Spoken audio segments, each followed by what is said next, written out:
മുംബൈയിൽ പോകാൻ വേണ്ടിയിട്ട് കാലിക്കറ്റ് റെയിൽവേ സ്റ്റേഷനിൽ എത്തിയതാണ്. നമുക്ക് ടിക്കറ്റ് കൺഫേം ആയിട്ടില്ല. അപ്പോൾ ജനറലിൽ പോകാമെന്ന് വിചാരിച്ചു. വൈകുന്നേരം ടൈമൊക്കെ ആയപ്പോഴാണ് നമ്മൾ പോണത്. വന്ന സമയത്ത് ഈ ഒരു അറ്റ്മോസ്ഫിയർ ആണെങ്കിലും പെട്ടെന്ന് തന്നെ കാലാവസ്ഥ കാര്യങ്ങളൊക്കെ മാറി, ഒരു കാറ്റ് മഴ ആ ഒരു അറ്റ്മോസ്ഫിയറിലേക്കൊക്കെ മാറി. അതിനനുസരിച്ച് ട്രെയിനും ലേറ്റ് ആണെന്നില്ല അനൗൺസ്മെൻറ്റും കാര്യങ്ങളും അതും ഉണ്ടായിരുന്നു. അങ്ങനെ നമ്മൾ ട്രെയിനൊക്കെ കുറേ നേരം ലേറ്റായി. അങ്ങനെ ട്രെയിൻ വന്നു. നമ്മൾ ട്രെയിനിൽ കയറി. അങ്ങനെ ബർത്തിൽ സീറ്റൊക്കെ സെറ്റാക്കി. പക്ഷേ എത്ര ടൈം ഉണ്ടാവുമെന്നൊന്നും കൺഫേം അല്ല. ജനറലായതുകൊണ്ട് തന്നെ വീക്കിലി ട്രെയിൻ ആയതുകൊണ്ട് അധികം തിരക്കില്ല.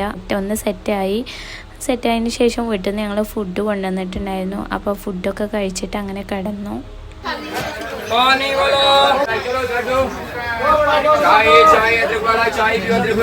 മോർണിംഗിൽ പിന്നെ ഇവരെ ഒച്ചപ്പാടൊക്കെ കേട്ട് താനെ തന്നെ ഉണർന്നിട്ടുണ്ടായിരുന്നു.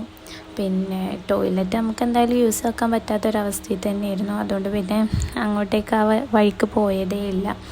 ജസ്റ്റ് മുഖം ഫ്രഷായി. താഴെയൊക്കെ ഫില്ലായിട്ടുണ്ടായിരുന്നു, ആളുകളും ലഗേജും ഒക്കെ ആയിട്ട്. ട്രാവലിംഗ് അങ്ങനെ തുടർന്നു. പിന്നെ ഞാൻ താഴേക്ക് ഇറങ്ങിയിരുന്നു.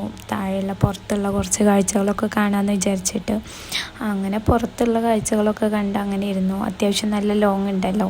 പിന്നെ അതിൽ ചായ വന്ന സമയത്ത് ഒരു ചായ വാങ്ങിച്ച് കുടിച്ചു. പിന്നെ മഴ സീസൺ ആയതുകൊണ്ട് തന്നെ ചില സ്ഥലങ്ങളിലൊക്കെ അരുവികളും നല്ല പച്ചപ്പും കാഴ്ചകളൊക്കെ ഉണ്ടായിരുന്നു. പിന്നെ ട്രെയിനിൽ ഓരോ കുട്ടികളെ കുസൃതികളും അവരുടെ കളികളൊക്കെ കണ്ടിട്ട് അങ്ങനെ ടൈം സ്പെൻഡ് ചെയ്തു. ഈ മോള് ഹിന്ദിയിൽ എന്തൊക്കെയോ പറയുന്നുണ്ട്, പക്ഷേ എനിക്ക് ഹിന്ദി ഒന്നും മനസ്സിലാവുന്നില്ല കേട്ടോ.